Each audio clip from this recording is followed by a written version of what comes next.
Next, next speaker. So we're gonna welcome a prestigious professor, Don Cleveland, who is a distinguished cancer biologist and neurobiologist, renowned for his groundbreaking research in neurodegenerative disease and cancer. And among his long list of titles and awards, he is an elective member of the National Academy of Science, American Academy of Arts and Sciences, National Academy of Medicine, American Academy of Microbiology. Dr. Cleveland is the 2018 Breakthrough Prize recipient in Life Sciences for his pioneering research in neurodegenerative diseases. Don's major contribution includes the studies on tau pathology in diseases like Alzheimer's and other tauopathies. His team made a major contribution in identifying key mechanisms of ALS, as well as optimizing technology for delivering iXCells to the brain and spinal cord, overcoming the challenge of the blood-brain barrier. These findings directly result in several clinical stage iXCell drugs developed by Ionis Pharmaceuticals. This includes Spinraza, the first FDA-approved treatment for spinal muscular atrophy, or SMA, as well as tofersen, one of the first targeted therapy for genetic form of ALS, SOD1. So I think Ionis owe you tons of money. So last summer, I had an opportunity to travel with Don and spend a few days with him visiting several ALS patients and laboratories and biotech companies in China. I'm extremely touched by his uncompromising scientific rigor, genuine care and compassion of patients, and deeply committed to mentoring the young scientists. So I've been discussed a lot about whether iPSC model is a really suitable model for modeling ALS. We have a lot of different opinions, which I like. So with the greatest respect, Don.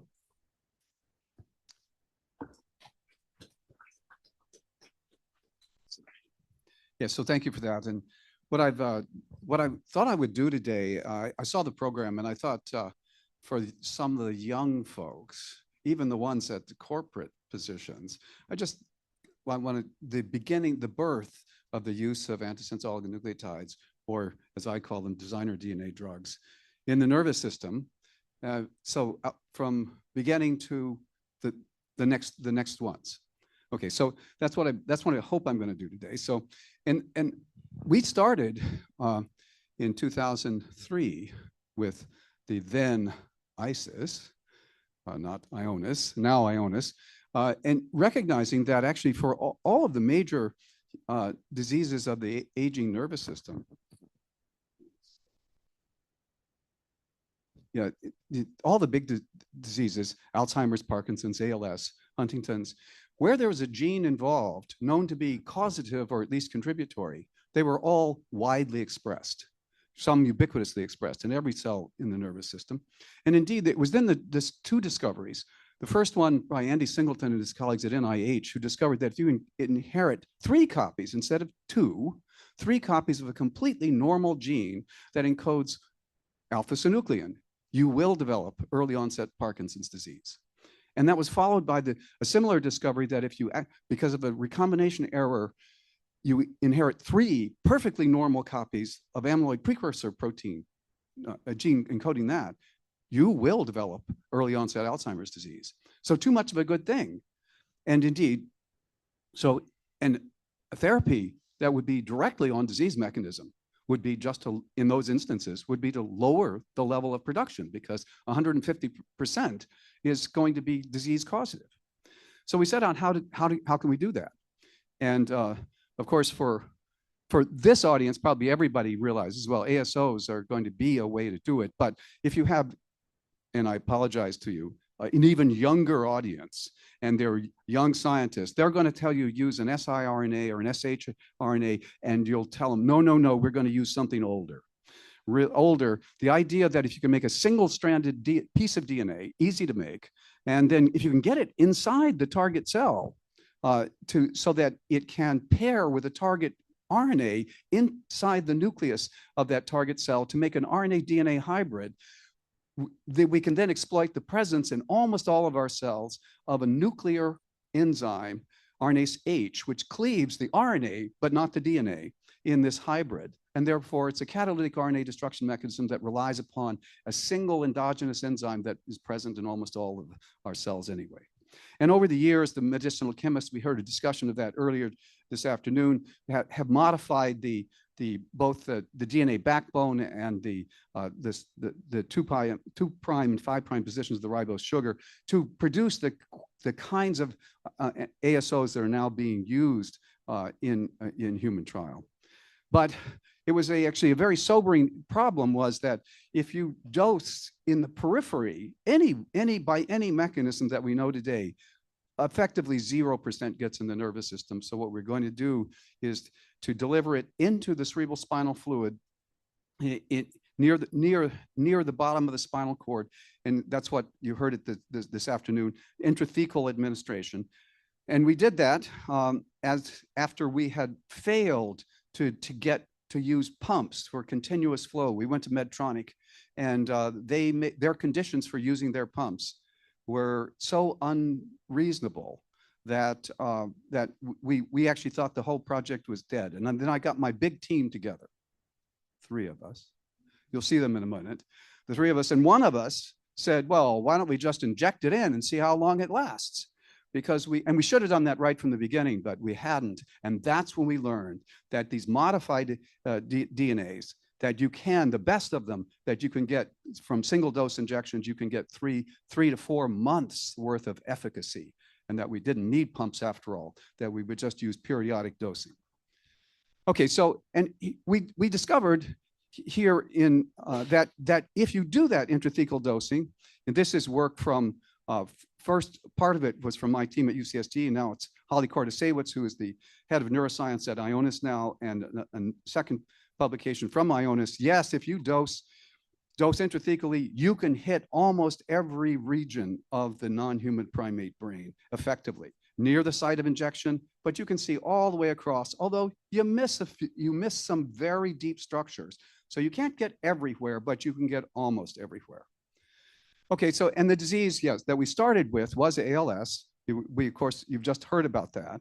And the founding example here in this paper from 1993, now, wow, 30 years ago, the original proposal, there were mutations in a gene called superoxide dismutase, and those mutations were proposed right here in the News and Views article accompanying the original publication. They were going to be loss of function because mutations usually lead to inacting or partially inactivating the gene. And that's what, and we tested that. We made, of the original 11 mutations, we made 6 and tested them. And one of them, this one, with this amino acid modification, has 0 activity as a dismutase. And then we asked, does it cause disease in mice that have 2 endogenous genes? They have normal dismutase activity. And the answer is they develop age-dependent fatal motor neuron disease. And then we removed one of the endogenous genes. Oh, and then we removed both of the endogenous genes. So we have mice with normal dismutase activity, half 0 in the presence of an inactive mutant, and it doesn't change the disease course at all. And that led, after a contentious scientific time, that led to what is now a consensus view that these mutations provoke disease through acquisition of 1 or more toxic properties, not through loss of enzymatic activity, although it actually is quite sobering that in 2025, we do not agree on what the key toxicity is. But if you could just turn the gene down, you'd be directly on disease mechanisms. And so we set out to do that. And this is the founding use of trying to use an antisense oligonucleotide in a therapeutic way, taking a transgenic rat that expresses an ALS-causing mutation in superoxide dismutase, and now dosing it, and here, near the site of injection into the cerebrospinal fluid, yes, you can, in a dose and time-dependent manner, lower the level of the target RNA from blue to yellow. And oh, look, throughout the entirety of the the rat nervous system, and if you dose these animals, it's a hyper-aggressive model of ALS-like disease from mutation in SOD1. But here's the founding experiment. And if it hadn't been successful, there wouldn't have been a second experiment. But this is it. And we took animals that were either mock dosed or dosed with a saline, and we dosed them at disease onset. And I said it was hyper-aggressive model. They only live about 25 days before you have to euthanize them for humane care. But look, we doubled survival after onset in this animal by dosing at onset. So that, and we thought, hey, we've actually done something. We've really been able to target the actual cause of the gene. And indeed, just in 2023, got FDA approval. Here was the trial. You can see loss of muscle strength in the green curve are the dosed patients. The dashed blue curve is were the placebo patients. And now you can see, oh, look, in the open label extension, 6 months, the original trial was for 6 months, but in 6 months afterward, 25% of the patients got stronger. They got stronger. This was a demonstration that ALS is a treatable disease. And even the placebo patients, when they were converted to drug in the open label extension, you can see they are also following the flattening of disease course.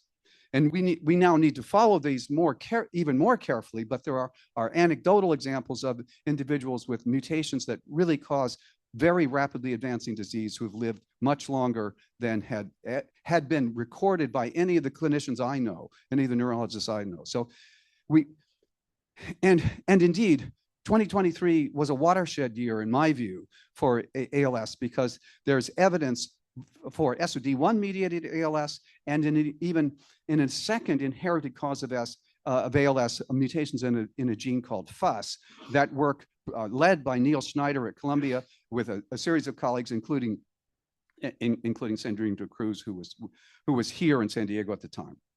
Okay, so now I'm just going to take a further view of what's happened in the ASO space in neurodegenerative disease, and then come back to how can we use that in ALS, okay? So the most frequent genetic cause of the second most frequent disease of the aging nervous system, Parkinson's disease, is mutation in a gene called LRRK2. And LRRK2 encodes a kinase, an enzyme, but these mutations are not inactivating mutations, they actually hyperactivate the kinase. So if you could just turn it, and if you could just turn the gene down, you would be directly on mechanism. And with Ionis and Biogen, that has now gone to trial. And here, thank you for the introduction. Yes, I did get the breakthrough prize. It was handed to me by Sergey Brin, the founder of Google, who, this is very public knowledge, so there's no HIPAA violation here, who is the most famous LRRK2 mutation carrier. His mother is a homozygote. And actually, I missed a huge moment. I did not know he had LRRK2 mutation at the time I met him, but we have gone to trial for his mutation. And indeed, I opened with the idea that if you inherit 3 copies of a completely normal gene encoding alpha-synuclein, you will develop Parkinson's disease. And alpha-synuclein misaccumulation is found almost universally in sporadic Parkinson's patients. And so the idea of turning down using an antisense oligonucleotide to turn down alpha-synuclein, that too has gone to trial with Biogen and Ionis. And I can't wait for the outcome. So I have no affiliation with Biogen, and I have been a consultant for Ionis since 2003-ish. So I should have pointed that out on the first. I own not one share of Ionis stock. Okay, so, and then there was one other disease, the biggest disease, Alzheimer's disease. And this is the 46th anniversary of the discovery of a protein called tau. You can see there was this young graduate student and the tau misaccumulates inside the affected neurons in Alzheimer's disease. And actually, it's the best predictor today of cognitive decline. So you probably are aware that there are two major pathologic events in Alzheimer's disease. There's accumulation of a piece of one protein, A beta, accumulating outside the neurons, and there's tau tangles accumulating inside the neurons. And you know, it's like if there's a garbage strike and the garbage is piling up outside your house, that's bad. But if there's a sewage problem and it's backing up inside the house, don't you think that's worse? And and indeed, it went to trial to try to suppress tau. Let's just try to suppress tau. And you can see this is 2023. And indeed, with these ASO drugs, you can you can lower the level in a dose and time dependent manner, lower the level of total tau or phospho-tau for those who think that's the more toxic form. And indeed, but the most exciting part is here. There is imaging, positron emission tomography, PET imaging that can identify the tau deposits, at least some of the tau deposits. And look, here's two individuals who were entered into the trial in the placebo arm. And what happened is that, oh, look, they have these deposits, the reddish yellow stuff, these deposits. And the deposits got bigger in the first 6 months of placebo treatment. In both cases, they got bigger. And then COVID disrupted much of the imaging, but then they were imaged 1 year later after converting, being placed in the drug arm to suppress the synthesis of tau. And look what happened. So the deposits almost disappeared. So that was true for 11 of 12 patients. Again, it's not the imaging was really disrupted by COVID, but the idea 11 out of 12, it's actually really quite good. I could hardly have drawn it better. But Biogen released no information about cognition, but they have pledged to do so this year. So I can't tell you. I don't know either. But anyway, it will be. And now, okay, so we now know we can do this. What about ALS and sporadic ALS? And you heard it before that there's this protein that's typically intranuclear, the brown stuff here inside this nucleus, but it accumulates. Oh, look, it cleared out of the nucleus here and accumulated in this big deposit over here in that cell and another one over here. And so this is the hallmark of actually multiple neurodegenerative diseases, but it's absolutely the hallmark of sporadic ALS. And also the second most frequent the most frequent genetic cause of ALS. That has these TDP43 abnormalities. Now, so we tested, well, what happens if you lose TDP43 from nuclei? And so we suppressed it. We suppressed TDP43 to about 25% of its original level, and we saw that there was an abundant protein that was suppressed even more, and it's a protein called Stathmin-2. We know this is actually an abundant RNA in human motor neurons, and it had been proposed to be required for recovery after axonal injury. And I'm going to show you, it's absolutely required for recovery after axonal injury. So, and we know why it gets lost, but when TDP43 binds to its pre-mRNA and blocks the use of a cryptic splice site. And so that if you lower TDP43 here to about 25% of its original level, Stathmin just disappears as a protein, completely disappears. And we know it's because it gets cryptically spliced and polyadenylated.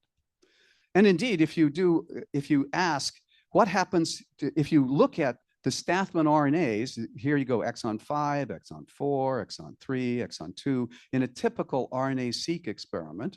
Yeah, there they are. But if you suppress TDP43, look what happens. You miss the protein coding exons, and you now use this cryptic splice site, which truncates the RNA, making a completely non-functional RNA. So we know that works, and even more so if you go to sporadic ALS patients and recover the surviving motor neurons from an autopsy samples. You recover them and ask what happens. Well, if you take individuals who died from non-neurologic disease and you look for Stathmin, you'll see exon 5, exon 4, exon 3, just what you saw before in cell culture, but look in the sporadic ALS patients, they are all truncated. They're almost completely truncated because of loss of function of TDP43, and that was true in 13 out of 13 of the sporadic ALS patients that were tested. Okay, so, and even more so, we have identified in 2023 that binding of TDP43 at that locus in the Stathman pre-mRNA is absolutely, that TDP43 acts just to inhibit the use, the 3' splice site finding machinery from identifying that cryptic site. Okay, so does the loss of Stathman, is it really a key component of driving ALS-like disease? And so what we did, there's Yoni Lopez-Raskin right there. What she did was to suppress Stathman in completely normal mice, really aging normal mice. And when she did that transiently using an antisense oligonucleotide, look what happened. The neuromuscular junctions where the motor neuron and its axon connects to the muscle. And most of us think that in ALS, that's the disconnection is the first step. And here, oh yeah, you drive disconnection by transient suppression of Stathman. And if you suppress it even longer here for 8 months, oh yeah, you have more than half of the neuromuscular junctions are now disconnected. So loss of Stathman is sufficient to cause the first steps of ALS-like disease. So, okay, so we argued that. And now you heard about this again earlier this afternoon, and I put this slide back in just to remind everybody. In in spinal muscular atrophy, it's a disease. It's a disease completely of the motor neurons. It affects, and the affected kids have inherited 2 inactivated copies of this gene, the SMN1 gene. But we, almost alone among primates, have a second gene, and it encodes exactly the perfect protein. Oh, but its RNA gets misspliced to make a non-functional RNA, and therefore these kids have both genes are basically inactive. And now, so the strategy was now, can we use an antisense oligonucleotide, which is modified so when paired with an RNA is not recognized by RNase H. And so it's not cleaved, it's simply blocking actually encouraging the use of the correct splice site. And here, if you take cells from one of these individuals, the RNA is almost completely missing as an essential exon. But if you use this in ASO, you can now restore it almost fully. That's the basis for the Breakthrough Prize in 2019 to Adrian Craner and Frank Bennett. Adrian Craner at Cold Spring Harbor and Frank Bennett, the chief scientific officer of Ionis, because for the first approval of an ASO in the human nervous system, a true disease-modifying therapy. Okay, and we're going to try to use that strategy in sporadic ALS. And what we're going to do is to make cells in which actually this is an ALS-causing mutation in TDP43.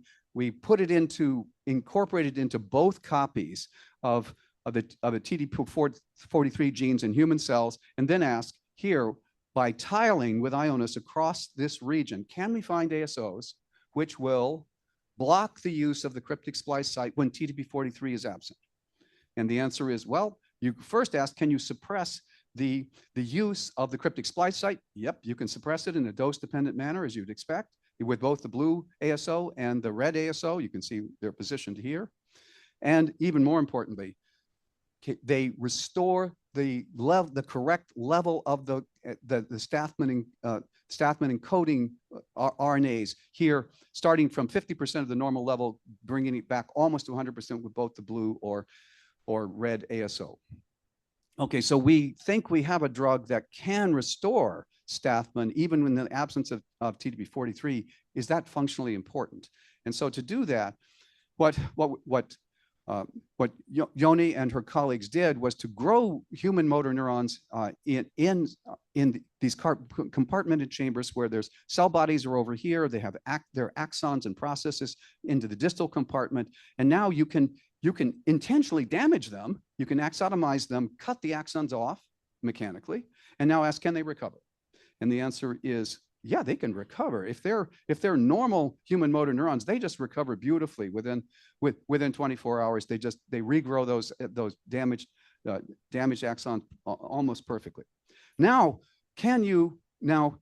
And here's another example of that using the control ASO. Yes, after axotomy, they recover. Look, the processes to recover, looking at either the presence of stathmin or a neurofilament. Now, if you now suppress TDP43, so and ask, what happens? Can the axons recover? And the answer is, you can see, no. Actually, the neurons are still there, but they don't recover at all, at least not in the short term. Now the question is, can we use a rescuing ASO to restore the synthesis of stathmin, even though we're not restoring the other products, the other RNAs that are misprocessed when you don't lose TDP43? So we're only putting back one of the misprocessed products, and it's almost completely restores it. So we argue that we have proof of principle here in human neurons in culture that restoring stathmin, even in the continued absence of TDP43, can really make a benefit. Now, one last thing. So it was my group and Kevin Egan's group, then at Harvard, who in back-to-back papers identified stathmin as a target in ALS since 2019. We achieved last year, we humanized the stathmin allele in mice so that we could test, do we have an ASO that can restore in the mouse nervous system, can restore stathmin synthesis even when TDP43 is not bound to the stathmin pre-mRNA, and we identified that in 2023. We hope with Ionis, we hope to get to clinical trial this year. And I should mention that a small startup, Curalis, went to clinical trial with an ASO already 2 years ago in 2023, and we're I want to make it really clear, I wish them the best. I hope their ASO really does in the actual nervous system restore stathmin, and nothing would make any of us, I bet anybody of us in the room, happier than to see a true effective therapy by anybody. Of course, we're even happier if it's us. But okay, so all right, so here's the scorecard of where we are. We know we can use these ASOs in broad and deliver them broadly throughout the nervous system of rodents, non-human primates. We can use them for catalytic mRNA degradation or altered splicing.